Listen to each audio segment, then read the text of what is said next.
supaya rajin ibadat dan mudah tahajud. Rajin ibadat ni kita kena rajin lah. Usahalah biar jadi rajin. Katanya ulama, saya tahajud 40 tahun. 20 tahun tu payahnya saya usaha. 20 tahun tu baru boleh hasilnya. Maka begitu juga kita lah kena usaha jadi rajin. Maka lagu mana nak suruh rajin dalam ibadat? Kita kena ingatlah janji-janji Allah Ta'ala mengenai ibadat tu. Tahajud tu gapo dia. Tuhan nak janji gapo dia kepada kita. Kalau kita rasa tahajud dia orang bangun malam itu mendapat cahaya dalam kubur, maka kalau kita nak cahaya dalam kubur, bangun tahajud. Itu bagi orang yang peringkat rendah, kita kena sebut pahala-pahala yang Tuhan nak janji kepada kita, baru kita naik semangat. Sebab itulah Nabi Muhammad sebut pahala. Ibadat pahala dia apa dia? Ibadat pahala, supaya manusia tu naik semangat untuk melakukan taat. Tapi bagi orang dah tinggi dah, kita sebut nama Tuhan tu puas hati dah. Boleh sebut nama Tuhan Allah, puas hati dah. Tak syarat pahala lagi.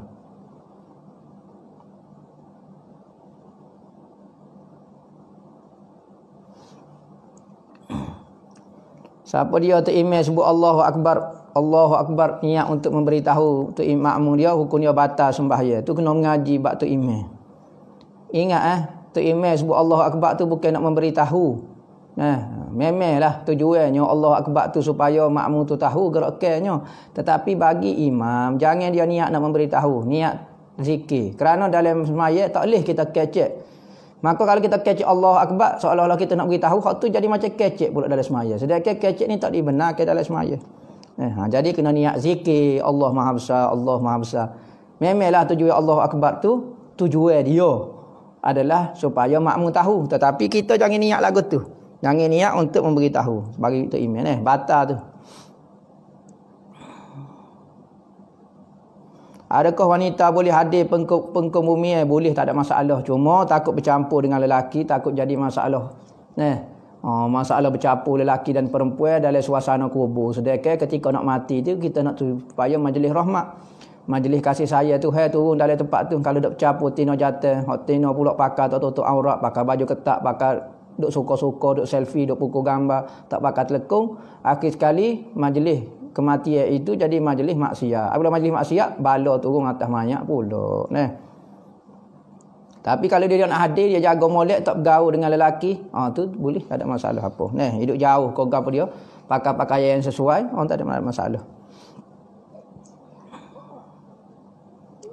Wajib nak bayar fidyah kepada orang tua yang tak puasa sebab nyanyuk. Wajib kena bayar fidyah lah. Wajib kena bayar fidyah. Setiap kali dia buka puasa, tak perlu lagi kena qada sebab dia nyanyuk dah, tak ingat apa dia, tapi tetap kena bayar fidyah. Adakah wanita uzur boleh baca ratib? Boleh baca ratib. Ratib ni gabungan ayat-ayat zikir-zikir, wirid-wirid. Kalau ada ayat Quran pun terlalu pendek sangat, boleh niat zikir belaka, semua tu boleh baca bagi orang perempuan uzur. Memang nak tahu dalam tubuh kita ada saka, tu kena jumpa Tok Bomo lah. Kena jumpa Tok Bomo. Fidyah untuk pakai miskin saja, ya. Orang gila makan pada siang hari, apa hukum dia? Orang gila tak ada hukum tak ada kata sunat kau boleh makan, wajib kau bagi dia makan. Orang kita makan kepada orang gila, tak apalah, orang gila mamak dia tak ada hukum. Dia kita boleh makan kepada dia, tak ada masalah apa. Supaya orang macam mak kita sakit kau, mak kita nyanyuk kau, kita makan ke dia, tak apa tu. Berbeza dengan orang Cina, kita makan ke Cina, makan ke orang wajib puasa tak puasa. Lagu tu tak boleh. Sebab orang gila makan nasi tak dosa. Orang gila makan nasi tak dosa. Maka harus kita nak makan nasi kepada dia. Orang hok nyanyuk, orang hok sakit, boleh buka puasa, boleh, harus. Maka kita beli dia makan ni, dosa tak dosa. Tapi orang hok wajib puasa, dia makan tu dosa. Maka kalau kita pergi tolong beli ke dia, jadi dosa juga. Cina makan dosa juga. Tapi dia dosa kafir, dia besar lagi.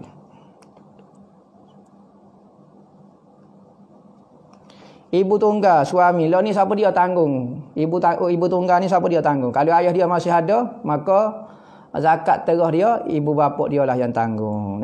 Ibu bapa dia lah. Sekalipun dia sudah balik, tetapi dia di bawah takbir, bawah urusan ayah dia. Maka ayah dia lah yang bayar zakat terah dia. Siapakah Ibnu Taimiyah, Albani dan Ibnu Qayyim? Ibnu Taimiyah ni lahir ulama mazhab Hambali. Lahir pada tahun 900 lebih. Ibnu Qayyim ni anak murid dia. Albani ni baru saja dia orang Aljazair. Meninggal di Jordan tak silap hamba. Baru ya, dalam berapa tahun baru Albani ni. Hak ni kontroversi belaka. Ibnu Taimiyah kontroversi, anak murid dia Ibnu Qayyim Al-Jauziyah pun kontroversi, Albani pun kontroversi juga. Ulama-ulama ramai ulama kata kalau boleh kitab dia tak payah bacalah. Kalau boleh kitab dia tak payah baca kitab orang lain yang ulama sepakat mengenai dia.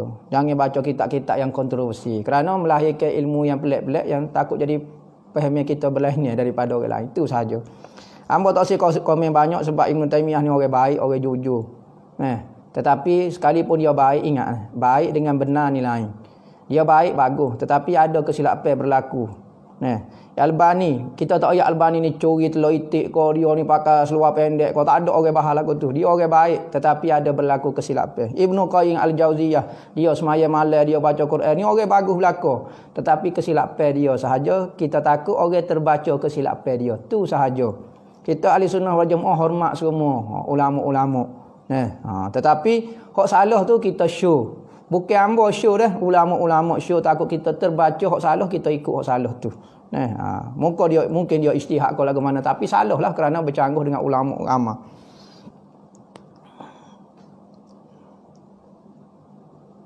Adakah ada jarak antara ada alat ini dengan keberadaan Allah Ta'ala? Gapo dia tu? Hamba tak faham tu.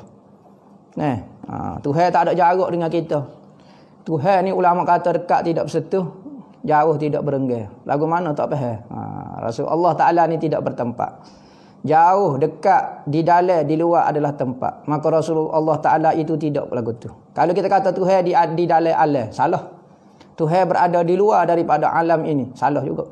Tuhan berada dekat dengan alam ni, salah. Tuhan berada jauh daripada alam ni, salah. Kerana dekat, jauh, dalam dan luar itu adalah tempat. Maka Allah Ta'ala tidak bertempat. Kerana semua benda tu di dalam dan di luar itu adalah ciptaan Allah Ta'ala. Macam yang saya sebut ni. Ni ping. Di dalam genggam hamba. Dalam ni, wujud perkataan dalam ni, ni. Tuhan buat. Tangan ni hamba Tuhan buat. Maka semua dalam dengan luar itu muncul kerana ada benda. Ada benda yang boleh kita kata benda tu di luar dan di dalam. Maka Tuhan ni sebelum ada satu benda, semua benda tu, maka Tuhan sudah ada dah. Kita nak kata lagu mana? Di luar tak ada, di dalam pun tak ada. Maka Tuhan tidak ada di luar dan di dalam. Tu semua itu adalah jirim, sifat bagi makhluk. Tuhan tidak bertempat ke? Sebelum ada tempat duk mana? Memang Tuhan tidak bertempat dah. Apa maksud Tuhan tidak bertempat? Tuhan tidak perlu kepada tempat. Kerana tempat dan ruang ini ada satu benda. Kalulah kita kata Tuhan berhajat kepada satu benda, berarti kita kata Tuhan hebat. Tuhan ni, apabila kita kata benda tu Tuhan, mesti dia hebat. Dia tak perlu pada apa-apa. Tiba-tiba dia masih berhajat kepada tempat kau, ruang ataupun benda kau perlu pada arah kau nak duduk. Kau dah perlu pada langit. Dah tak perlu pada semua tu ciptaan dia. Dia di zaman azali, dia sahaja yang wujud, tidak wujud selain daripada dia. Semua sahabat-sahabat akidah lagu tu juga. Kana Allah wala syai'an ma'ahu. Adalah Allah, tidak ada sesuatu pun dengan dia. Kita sebut la ilaha illallah wahdahu la syarikalah. Apa maksud wahdahu la syarikalah? Tuhan itu tidak ada kongsi dengan dia. Kalau kita kata ada benda di samping Allah, berarti Tuhan ada syirik di zaman dia. Zaman dia ada seorang pun ada lagi satu benda dengan dia. Kedai kita kata la syarikalah, tidak ada syirik bagi ni. Wahdah, Tuhan itu dia sasa. Tu kehebatan Tuhan. Sehingga kita rasa puas hati kalau kata kita buat Tuhan macam ni. Tapi kalau Tuhan masih berhajat kepada langit, berhajat kepada arah, tak ganahlah mana lagi.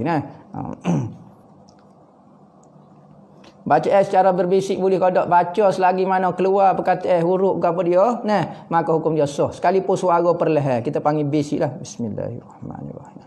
Kita saja dengar, maka hukum dia sah. Tapi kalau gitu saja, hak tu tak panggil bisik, hak tu bomo, hak tu tak tahu apa, bukan baca lagu tu tak boleh. Tak sebut huruf.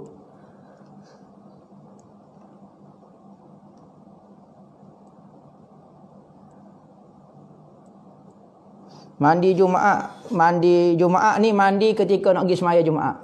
Sunat bagi lelaki mandi Jumaat kalau nak pergi sembahyang Jumaat. Kalau lah ni tak ada sembahyang Jumaat, tak sunat dah mandi Jumaat. Ingat Allah. Zikir di bibir tidak ingat Allah dapat pahala ke tak? Zikir ke? Sekurang-kurangnya ulama kata sekalipun tidak dapat pahala lah. Kerana pahala ni, buat satu benda ni mesti ikhlas, mesti gapo. Tapi kita zikir saja di mulut. Bunyi saja di mulut tapi di dalam hati tak ada. Tapi tak apalah. Mudah-mudahan zikir kita di mulut tu sekurang-kurangnya mulut kita dah buat ibadat. Sekalipun hati tak sapa di hati, mulut dah buat ibadat dah. Hati tak buat ibadat lagi tak apalah. Lepas ni hati pula buat ibadat. Tarawih boleh buat lepas maghrib, tak boleh kecuali kita semaya jamak.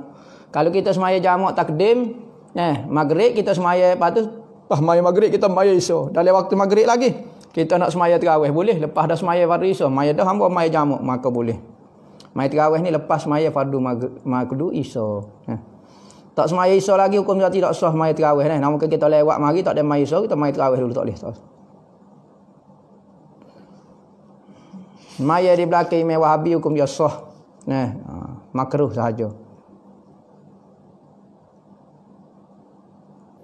Bayar mesti ikut qada zakat ni kena bayar paling kurang ikut qada. Hok kita nak bayar lebih tu terpulang dapat pahala lebih lagi. Apa kelebihan selawat sultan? Hamba tak ingat ada selawat sultan ni lagu mana. Tak boleh nak royak kelebihan dia. Adakah Rasulullah minum kopi qahwah? Rasulullah ni minum kodok kopi Hamba tak tahu ni. Rasulullah tak minum kopi. Qahwah ni tak ada. Rasulullah minum susu gitu saja. Minum air campur madu. Rasulullah bubuh zabib, bubuh tamar dalam air tu saja. Qahwah ni wujud zaman tahun berapa dah? Tahun 900, tahun 500 dah qahwah ni. Kopi ni wujud. Tetapi qahwah ini minumnya orang-orang soleh dulu. Minumnya orang-orang soleh kerana kopi ni membantu dia berjaga malam. Maka ulama-ulama salah dulu. Maknanya orang soleh zaman dulu minum kopi ni tujuan supaya mata dia cerah, boleh buat taat, boleh buat ibadat. Kita minum kopi juga tapi untuk buat buah. Tak sopolah niat kita. Tetapi qahwah tetap dipanggil minumnya orang soleh. Dipanggil minumnya orang soleh zaman dulu. Qahwah dia. Antara orang yang berahi kopi ini adalah Imam Haddad. Imamul Haddad. Abi Abdullah Abu Bakar Aindaruh. Ni antara orang berahi. Syekh Abu Bakar bin Salim. Ni antara kaki kopi. Imam Haddad ni kalau dia ni di antara sunat subuh dengan semaya subuh dia minum 2 cupok. 2 cupok air kopi. 2 cupok. Cupok ni besar weh, cupok 2 cupok kalau kita kat dekat sejak minum. Dekat sejak dia minum tu Imam Haddad minum qahwah. Tujuan pokok dia kerana nak buat ibadat bantu daripada mengantuk Setiap benda membantu kepada ibadat maka hukum dia sunat.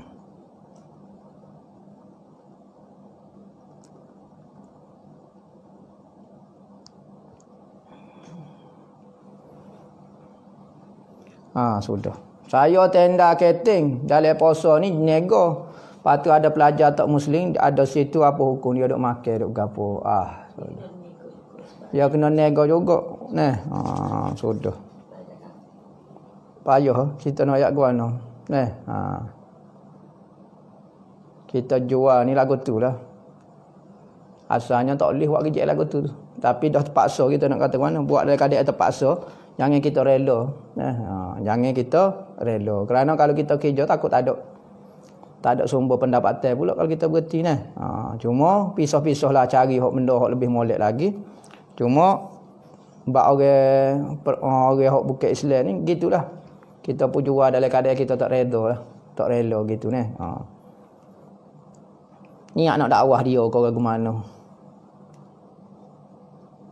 Boleh kata terangkan mengenai wali gaib. Wali gaib ni wali hak tak nampak lah. Apa maksud wali gaib? Wali hak tak nampak. Sama ada wali gaib itu manusia ataupun wali gaib itu jin. Jin apabila dia jadi wali maka tubuh dia asal pada api bertukar menjadi cahaya. Dia dipanggil bercahaya. Maka apabila cahaya dia dipanggil rohani. Rohani. Rohani. Maka rohani ni bukan jin biasa. Maknanya jin hak jadi wali dah. Maka wali lagu ni wali tak nampak di pandangan mata. Maka wali gaib, wali hak tak nampak di pandangan mata. Sebab manusia ni tu hewat macam-macam alam. Alegoni. Yang mana kalau hamba nak wayak pun pak ayah juga. Dia kena masuk sendirilah alam tu. Kita akan jumpa lah.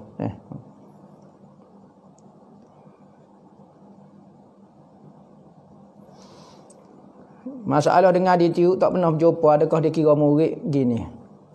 Ginilah anak nak tanya. Betul ke tak Pok Entung semua nak ngaji dengan anak? Gitu. Seorang murid akan jadi murid kepada seseorang apabila dia betul-betul nak ngaji. Bukan dari sudut tok guru tu. Tok guru tu tetap dia mengajar dia. Masalah anak murid tu sendiri. Kalau betul dia jujur nak ngaji, dia akan dikira anak murid. Kadang-kadang orang yang duduk dengan tok guru tu, duduk dengan tok guru saja tapi tak usah belajar dengan dia. Nah, hati dia pun tak suka kepada tok guru. Dia tetap tak dipanggil anak murid. Bukanlah murid itu adalah orang yang duduk dengan tubuh, tetapi orang yang duduk dengan roh. Apa maksud duduk dengan roh? Hati dia sentiasa berpaut dengan seorang itu, maka dia dipanggil anak murid. Sekalipun anak murid bukan secara langsung, tetapi tetap dipanggil anak murid. Katanya guru hamba kata kamin ba'id garib, kamin garib ba'id. Berapa banyak orang jauh dekat dengan kita, berapa banyak orang dekat jauh dengan kita. Maka bila tok guru hamba ayat lagu tu, maka anak murid jadi sedih belaka. Apa? Sebab duduk depan dia kata sudah. Habis tok guru kata apabila orang dekat dengan dia jauh. Ada katanya tok guru hamba kata fatuba, maka bahagia orang garib wa garib. Orang dah duduk dekat dengan dia, lepas tu garib pula hati dia.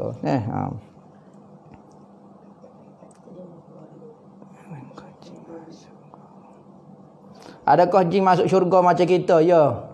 Mukallaf ni dua dah, jin dengan manusia. Maka kedua-dua masuk syurga. Cuma bezanya sekarang dia boleh tengok kita, kita tak boleh tengok dia. Di akhirat kita boleh tengok dia, dia tak boleh tengok kita pula. Adakah jin Islam ada hak tidak diikat? Jin Islam kena puasa, apa kena ikat nyanyalah dia. Hak kena ikat tu adalah syaitan. Syaitan, hak kafir, gapo dia hak tu hak kena ikat. Anak murid kepada iblis kena ikat. Jin anak murid dia, anak murid hak dia, hak setan-setan tu kena ikat. Jin Islam kena puasa. Macam pok kita juga PKP tak tahu dia lah ni. Adakah batal puasa jika cabut gigi terlalu sakit? Cabut gigi terlalu sakit tak apa, tak batal sebab tak ada istilah tertelan satu benda. Lainlah kalau masuk benda dalam mulut baru batal. Dalam mulut maknanya dalam halqum ni lah. Kalau buat cabut gigi sakit sangat, tak apa, tak batal puasa sakit. Tak batal. Cuma kalau kita nak buka terlalu sakit, nak kata mana? Tak dosa lah kerana uzur dia.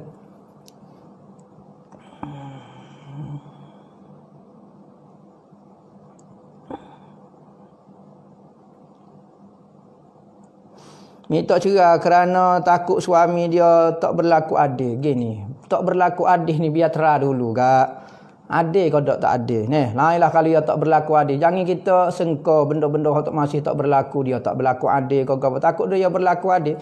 Ingat adil ni apa maksud adil? Adil ni bukan sama banyak, bukan sama ataupun benda itu bukan ikut selera kita. Oh kalau saya puas hati baru adil. Tak. Adil ini lain. Adil ni kau dia tunaikan hak dia. Sebagai isteri pertama lagu ni tunai. Isteri kedua lagu ni. Tu maksud keadilan, bukan kesamarataan. Bukan kata puas hati. Tak ada istilah puas hati. Orang nikah dua ni tak akan puas hati lagu mana. Adakah bila kita tidak puas hati tu suami kita tak berlaku adil? Tidak. Tapi kalau dia tak wi nafkah, hak tu dia sudah tak wi hak kita dah tu. Dia tak tunai hak, baru hak tu tak dipanggil adil. Tapi kalau dia dah wi hak dah gapo dia, cuma kita masih tak puas hati lagi, hak tu bukan tu. Tak ada sebab dah tu. Tu panggil tak ada sebab.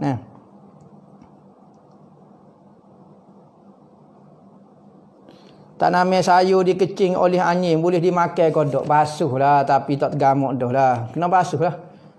Benda yang dikecing oleh angin kena basuh lah. Bukan kena pun. Tapi tak tergamuk dah nak buat ke mana. Basuh dengan air seluk dah sikit.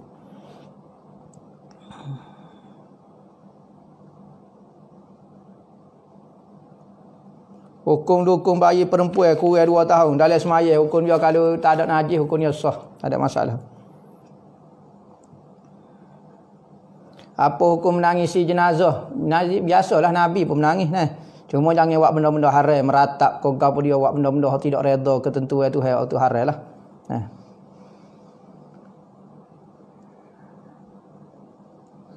Ijazah dapat melalui live gini. Macam hamba lagu ni.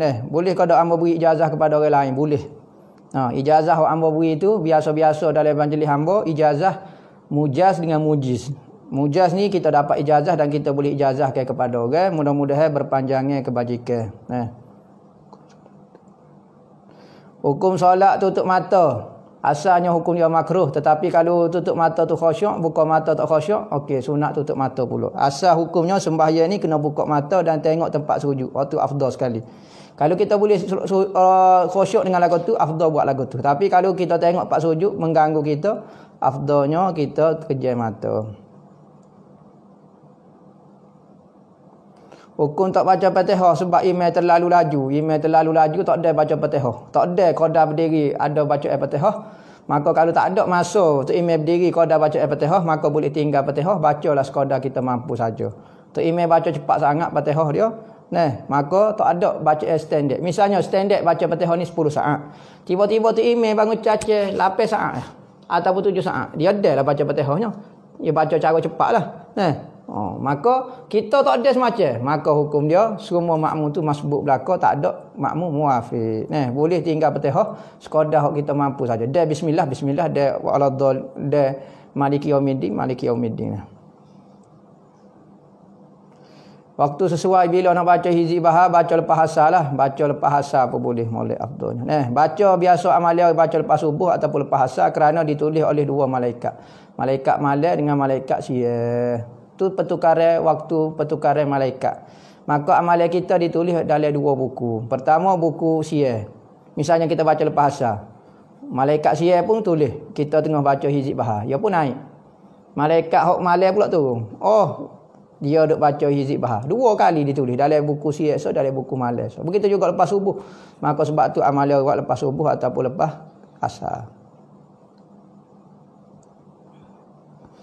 Ijazah masalah selawat lepas pada asar 80 kali. Ni ada hadis Nabi kata siapa dia selawat lepas pada asar hari Jumaat 80 kali ataupun 100 kali, maka seperti ibadat 80 tahun. Maka ambil ijazah lah.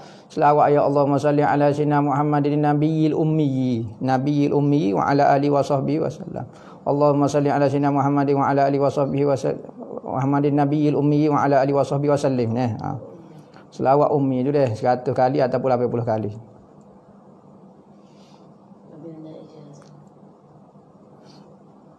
Jika perempuan habis haid dah, maka boleh qada dia imsak. Boleh qada imsak. Dia tak si imsak nak makan, tak boleh lah. Dia kena hormat lah habis dah. Uzur dia tak ada dah. Apabila uzur dia tak ada dah, maka dia kena hormat boleh puasa. Tak boleh lah. Tak boleh. Maka hukum dia kembali kepada seperti orang yang terbatal puasa lah. Seperti orang tinggal niat. Maka orang hak jenis lagu tu, maka haram bagi dia makan sekalipun dia batal dah, nak menghormati boleh puasa. Tak ada waktu tertentu untuk qada puasa, tak qada solat, tak ada istilah. Mayalah bila-bila pun. Solat dengan pewangi alkohol sah tak sah, ada pendapat. Bagaimana nak suruh isteri rajin ibadat, ajak dia buat ibadat sekali dengan kita dulu. Kelebihan tulis di rumah-rumah kita kelebihan selawat, kelebihan istighfar. Bui benda-benda ibadat yang biasa yang ringan dia sebab dia isteri ni dia banyak kerja edah, dia nyapu rumah, dia buat gapo, dia masuk ke gapo dia. Bui amalan zikir mudah-mudah, selawat kau ringan-ringan jangan suruh dia semaya sunat lagap. Lepas tu kita duk saja dia duk masuk tak boleh Ya Hayyu ya Qayyum. Ya Hayyu ya Qayyum bi rahmatika astaghiitsu. Boleh kau nak beramal zikir ni.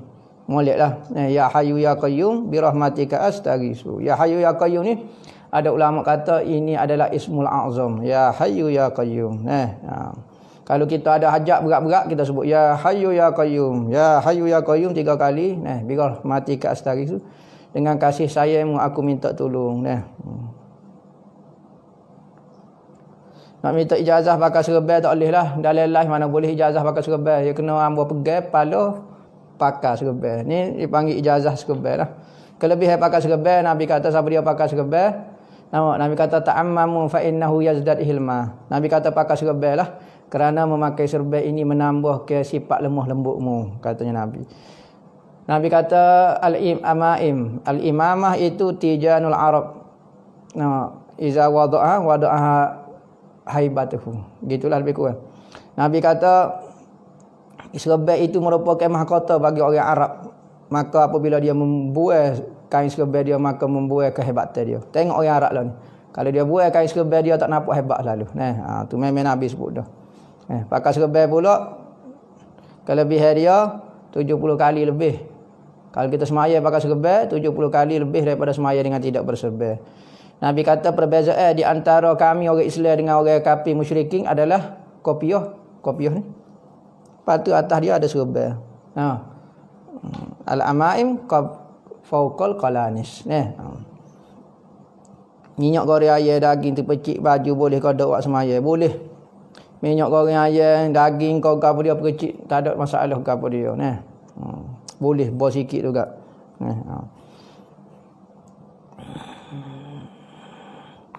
Tengok semaya rasa macam terkecing sungguh kodok. Kalau terkecing sungguh batal. Kalau tak yakin maka hukum dia tidak batal. Tak wajib berhenti selalu. Lepas pada semaya baru cek. Kalau cek nampak ada air gapo dia bau hacing atau kecing lah. Berarti batal kita saat ni semaya. Sebab apa kita tak berhenti? Sebab kita tak yakin. Kita pun semaya macam biasa. Tak wajib berhenti kalau kita tak yakin kita tu terkecing. Wallahu a'lam. Bismillahirrahmanirrahim. Alhamdulillahirabbil alamin.